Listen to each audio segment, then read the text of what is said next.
আলাইকুম। আজকে আমাদের বাড়ির রাস্তা আপনাদেরকে দেখাবো যে আমার বাবা স্কুলে যাচ্ছে। আমাদের বাসা থেকে স্কুলে যেতে মানে মেন রাস্তায় উঠতে মোটামুটি 3 কিলো হাঁটতে হয়, আর 3 কিলো ঠিক এরকমভাবে কাদা।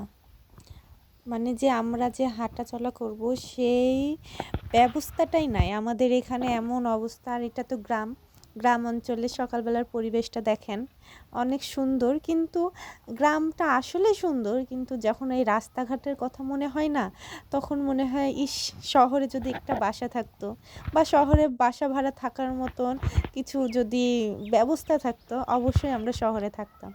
আমরা এত হাঁটাহাঁটির পরে অবশেষে পাকা রাস্তায় চলে আসছি। এখান থেকে এখনও আমাদেরকে 1 কিলো হাঁটতে হবে, যেখানে আমরা রিক্সা বা ভ্যান পাই। অবশেষে একটা ভ্যান পেয়েছি। এই তো ভ্যানে চড়ে বাবার স্কুলের দিকে রওনা দিলাম, কারণ আমি যত তাড়াতাড়ি বের হই না কেন এই রাস্তার জন্য আমাদের লেট হবেই।